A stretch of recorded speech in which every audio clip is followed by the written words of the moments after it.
everyone. Welcome back to Gaming the System, the Feminist gaming podcast. We have back a previous guest, Mill, and she is one of the developers of a very exciting feminist board game called Library Labyrinth that has been having quite a stratospherically successful Kickstarter campaign. Raising funds to do all sorts of wonderful things with it.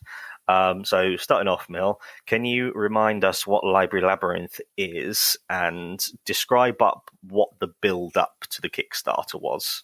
Sure. So Library Labyrinth, I've got a copy of our prototype right here. It's a tabletop game set in a cursed library. All of the monsters and terrible things have come to life and escaped from their books. And so your task as a team is to gather a team of famous fictional and historical women who are going to help you capture the monsters and put them back in their books where they belong. So that's the pitch. So yeah, the Kickstarter, we started working on the game back in May 2020. So it was a sort of lockdown project in a way, and I was furloughed. So my friend Jess was like, "Who wants to design a game?" I was like, "Yeah, great, perfect. That'll give me something fun to do."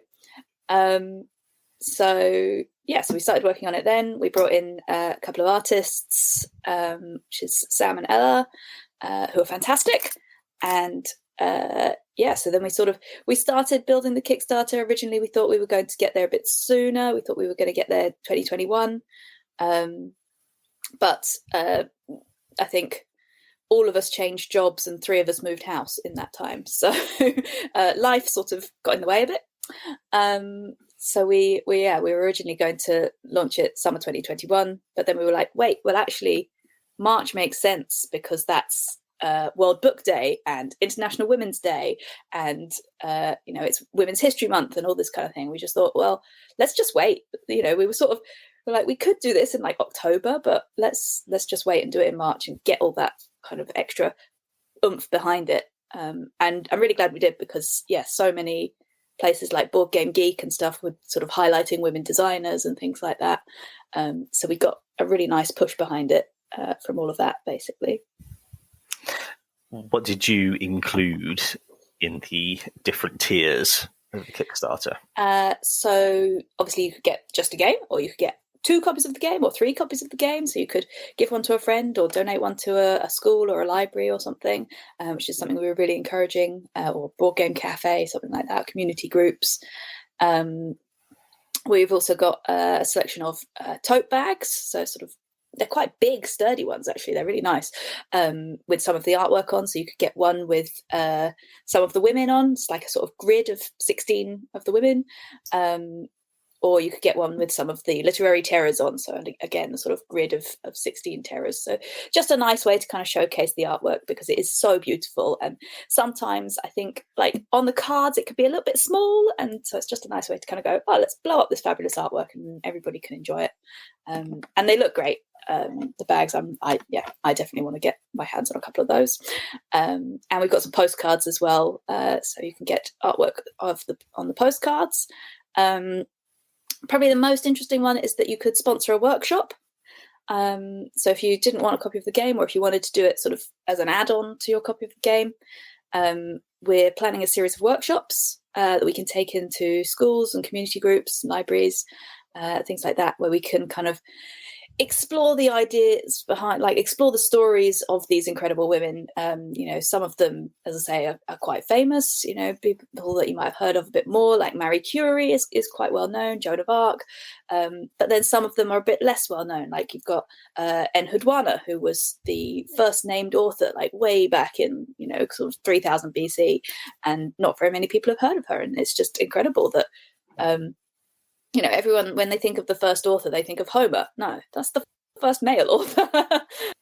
Enheduanna, who was this incredible woman way back before her time, kind of making like pioneering strides in the world of kind of poetry and storytelling and stuff. So but yeah, there's loads of other women in the game that we feature that people go, oh, I don't know who that is. Like, you know, characters from folk tales or women from history that have kind of been swept under the carpet a little bit by sort of male-dominated world.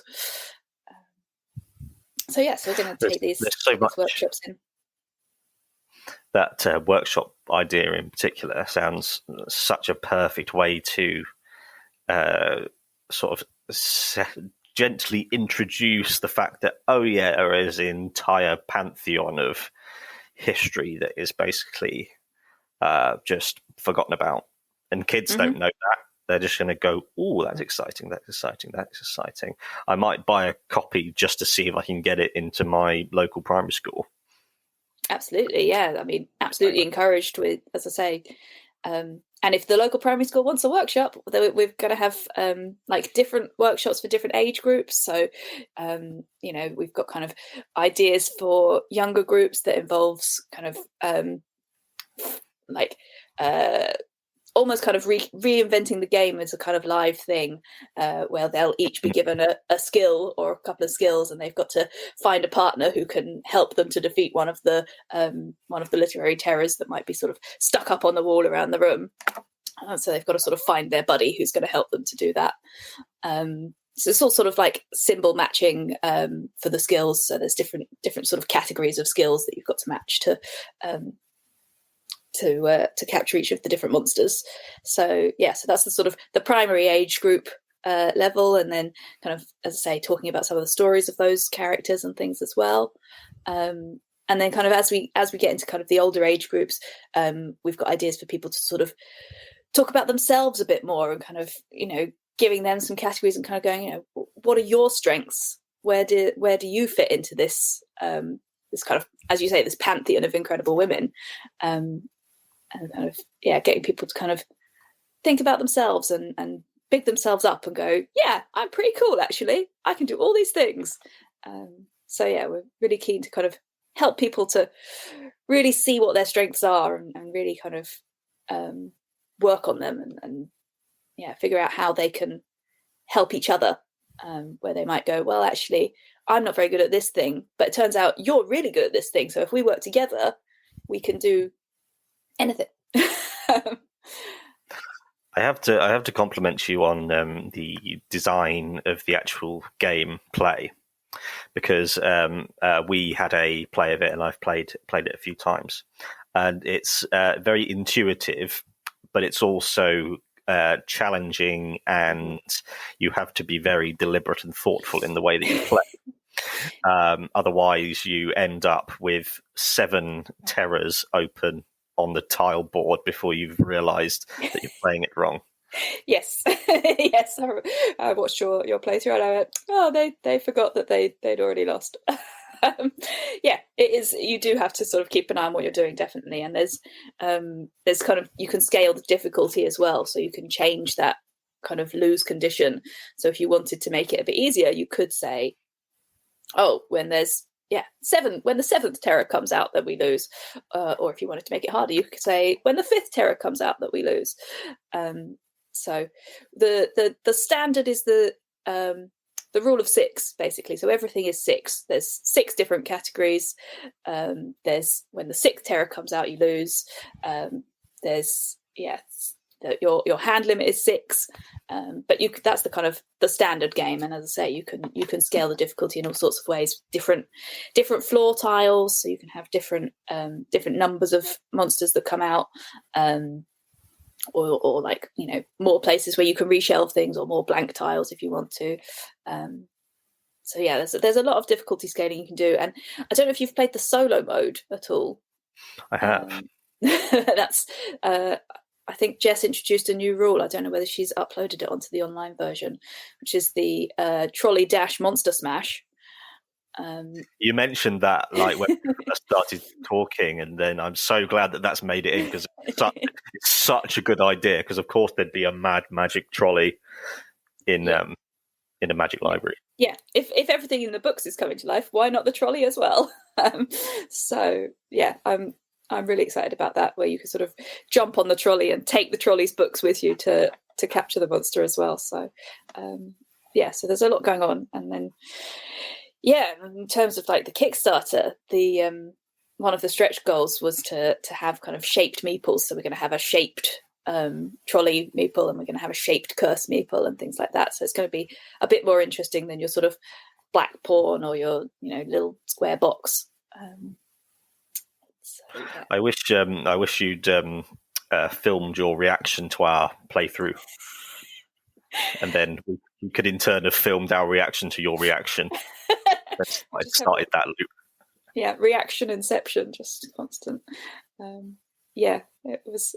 I was watching it whilst I was eating my dinner, and I was just like, "Oh, Dave!" But it was lovely actually, because you guys were so engrossed in like talking about the characters, and it was such a conversation starter. And quite often with games, you're so kind of focused on just the gameplay that you don't necessarily like socialize with the people that you're with, if that makes sense. Like board gaming is such a sociable activity, but also it's really nice particularly if you're playing with a group that maybe you don't know so well, to kind of have those things that you can step off to talk about. I think you guys were talking about, oh, what's the Jabberwocky? And then somebody else is going, oh, the Jabberwocky, we learned this in school. And it was really interesting to watch you guys play and just go, oh, they're really like getting into the characters and like talking about these women. And I think I can't remember which one of you it was, said, oh yeah, I've just read a book about her and actually and had all this information. And I was like, this is amazing. And everybody else is sitting there going, wow, I had no idea about this incredible woman. And that's exactly what we want, really. So I didn't mind that you guys messed up the rules. It was fine. I was like they've got into the spirit of the game. And that's what it's about, really. Like, quite often people play games wrong the first time, and it doesn't matter as long as everybody has fun, Yeah, and it is like you say, inspiring that like collectivization of knowledge. I had no idea like who 90% of the people were, but I know who Mary Seacole is. Yeah. And then I might think, oh, everyone knows who Mary Seacole is, but maybe I'm the only one in most rooms that I've been in who's even heard of her. Yeah. I think it's one of those things, like particularly like I think about half of our backers are in the US, and you say Mary Seacole to them and they don't know who that is necessarily. Like, some of them will, obviously, but a lot of them are like, no idea, because she's such a kind of British icon. As I think she was named like Britain's favourite black woman or something like a few years ago, and they erected this statue of her, and we've been working a lot with the Mary Seacole Trust to kind of make sure that we're getting her right, and make sure that we're representing her properly and everything. And they're really happy with everything we're doing with it, which is great. Because that sort of cultural consultancy is so important to us. We had a chat with Mick and Starla from Our Family Plays Games, who do like a lot of tabletop gaming streaming, and they're sort of African American. And they sort of said, oh, but what about this person? And we're going, oh yeah, they were on the long list. I don't know how they didn't make it into the short list. I think a lot of our initial work on it was very like, okay, well, these are the people with the skills that we want to match these particular terrors. But now we're sort of mixing it up a bit, and we realise that a lot of our terrors are very Eurocentric, and actually there's a lot more out there that we need to be bringing in on the terrorist side. And then I think that's going to feed into us being able to bring in some less Eurocentric heroes as well, because we've got we need to slightly mix up some of the symbols and the skills, and then we can slightly mix up the people that we're including. But also one of the another one of the stretch goals that we had on the Kickstarter was some people in the comments, some of our backers, said that they would really like some blank character cards so that they could put their own people in, because obviously we're slightly limited by what's in the what's out of copyright, what's outside of people's estates if they've died recently or something. We can't put any people that are currently living into the gameplay. And but having the blank cards in there means that people can put their own heroes in and go, well, actually, I really love, I don't know, the women from Hidden Figures, Catherine Johnson, for instance. But we can't put her in the game because she's too recent. But we'd love her to be in there. So people can kind of go, oh, here's a card that's got some sciencey and math skills on, so I'll put that as Catherine Johnson, and then they can use her in the game. Which is really, gives people a bit more scope to put in their favourite characters. And Talking of scope, none of this would have been possible without the funds generated by Kickstarter. So tell us what your expectations were, what your goals were, and then what actually happened. So we set our target as 14,200, and we thought, that's about maybe 500 backers. That's, we'll sell maybe 500 copies of the game. We're like, that's like a good target to aim for. And then we're like, well, if we get to 20 grand, we've got some stretch goals that we can work towards for 20 grand. So I think we had a 16,000 stretch goal and an 18,000 and a 20,000 stretch goal, and we sort of weren't really expecting to get beyond that. But then we sort of kept hitting those goals. Kept kind of going, well, how else can we make this better? And we were really conscious that we didn't want to offer like a deluxe edition. We wanted everybody to have the same experience. We didn't want anybody to go, well, actually, I've got loads of money, I can afford to have all the fancy things. We wanted to make sure that it was really inclusive and that everybody could have that great experience. So we were conscious of making all the things we really wanted in the game as stretch goals rather than as kind of add-ons or deluxe packages or anything like that.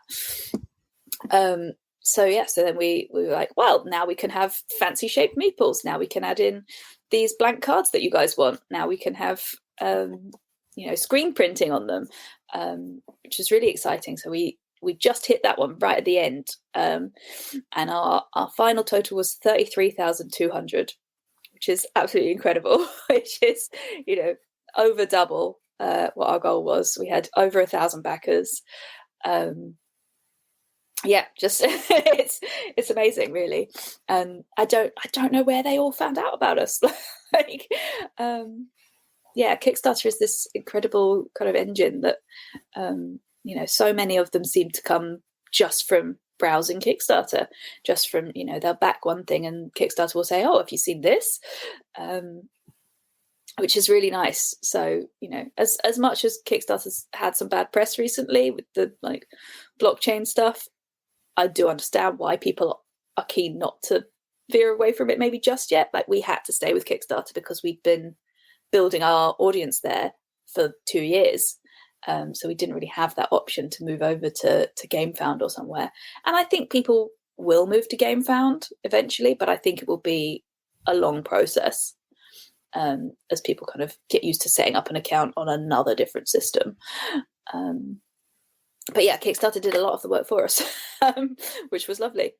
But yes, and just like, I want to kind of say like massive thanks to everybody that backed us, because it really, like, it's huge for us. Like, so many massive publishers go to Kickstarter and they don't treat it with the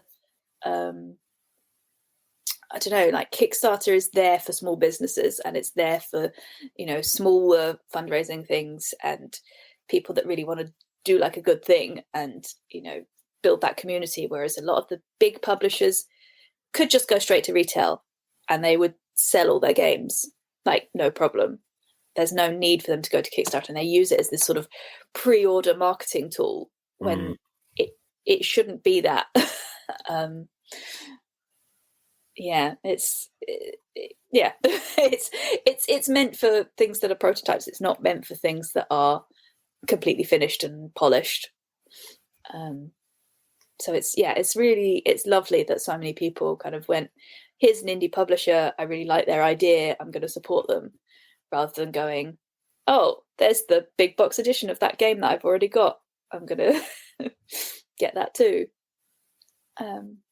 Which is fine, I do that as well.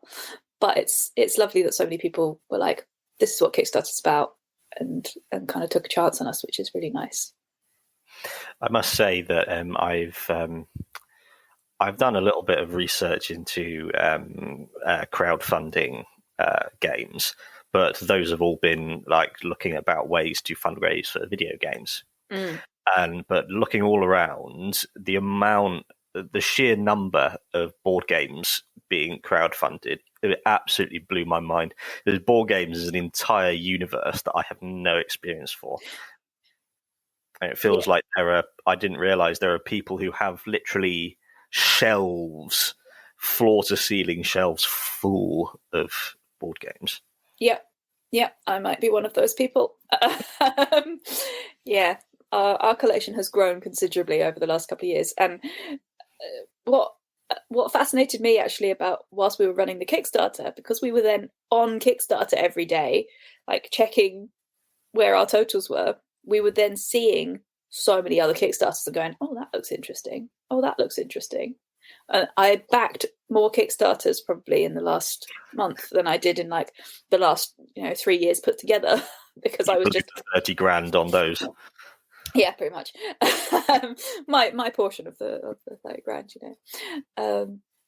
but yeah, it was it's a dangerous place, and board gamers, like, there's so much great stuff out there, and board gamers are they're such a supportive community. Like, all of the conventions and things that I've been to, like all of the designers, all of the like people that are just coming to play games, all of the hobbyists, all of the more hardcore gamers, everyone is so nice and so friendly and so welcoming, and just like, yeah, they're all so excited to see new games, and nobody's stepping on each other's toes because every game is different. You might have a similar theme to somebody else, but your gameplay is completely different.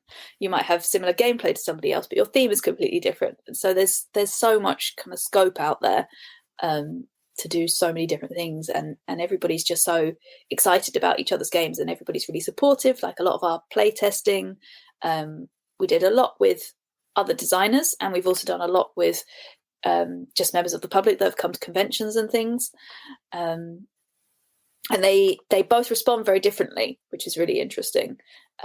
So the public tend to go, oh, I love this theme. This is fantastic. I'm obviously going to buy this. Whereas designers tend to kind of not even think about the theme and just go, how can I break this? Like, does this make sense? Like, is this too complicated? Does that? But it's been really interesting, and it's really kind of crucial to us to make sure that the theme and the gameplay are so kind of intertwined. Like, every time we kind of would come up with a new mechanic, I would go, yeah, but why though? Like, why does that happen in this magical library? And we go, oh, like Jess would say, oh, we want to be able to double the skills on that card as a kind of special ability. And I'm like, okay, but what in the library is making us do that? Oh, it's the photocopier. You've got to photocopy that book to get double the skills. And so you end up with 2 copies of Little Red Riding Hood helping you out rather than just one. So yeah, we talked a lot about different things. At one point, you could only move like 1 or 2 squares at a time, and if you wanted to move further, you had to have a cup of coffee, like give you the energy to move further. So yeah, everything was very like, what makes you do this? How can you achieve that thing in the realm of the library? You can't just have copy this card. You've got to use a photocopier. You can't just have pass through the wall. You've got to use a secret passage. Love a secret passage through a bookcase. Pull out the book, off it. So yeah, things like that. We were really conscious of making sure that the theme and the mechanics tied up together. Yeah, that's such a skill, rather than having, we'll build the mechanics and then write a story later, or we've got a story and we'll write the mechanics later. Talking of mechanics and breaking things, and the difficulty of developing anything, have you got any aspirations to turning it into a video game or a mobile game? It's not something we've really talked about. Like, it would be lovely to be able to do that. Obviously, we've got the digital version of the tabletop game, but I think it comes down to finding the right person who can do that for us. And obviously, we'd probably need to fundraise for it again, because as nice as that 33 grand is, most of that's just going on manufacturing copies of the game.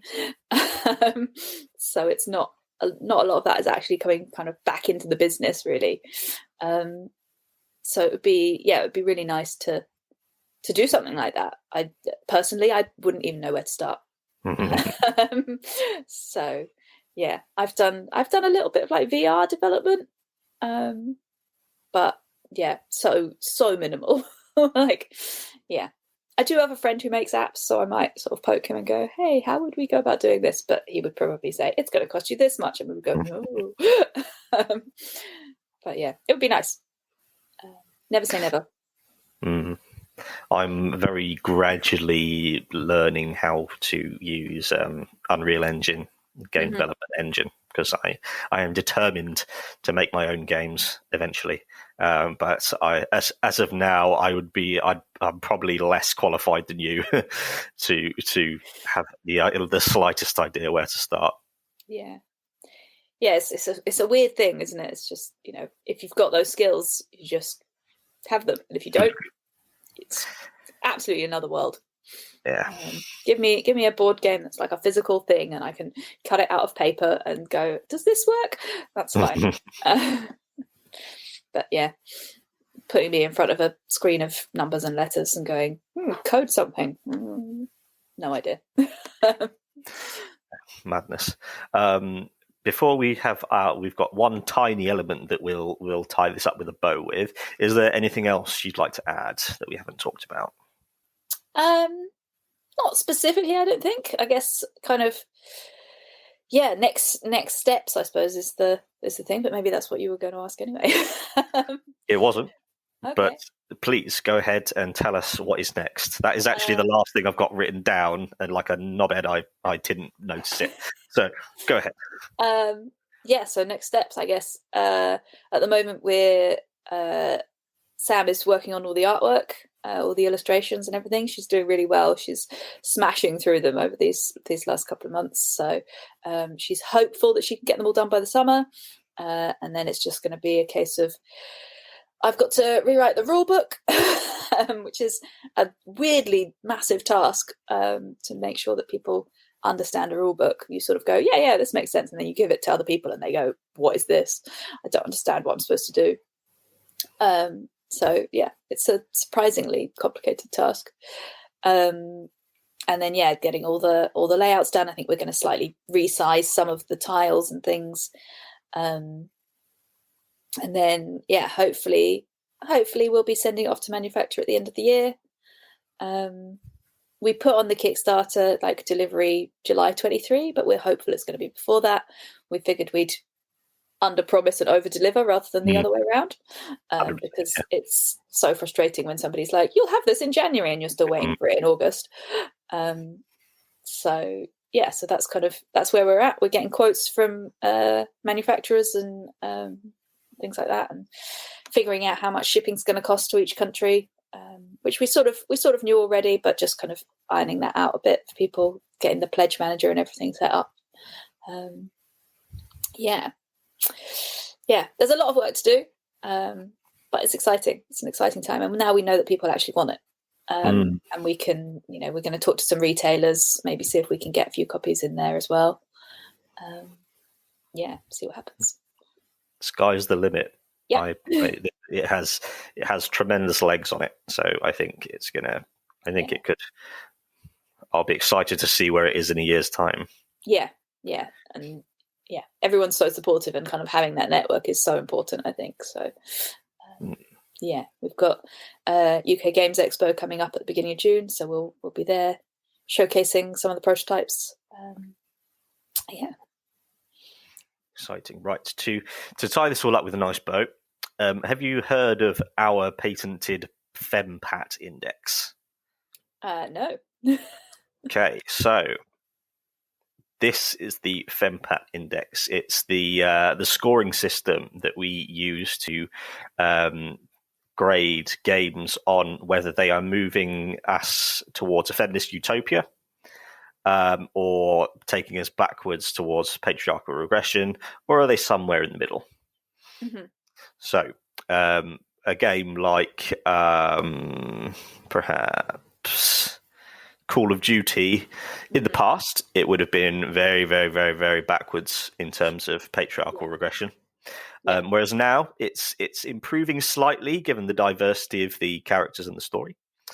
And a game like Last of Us Part 2 is moving us massively towards feminist utopia because it's women being violent, a lesbian woman being extremely violent, which is, that's what we want to see.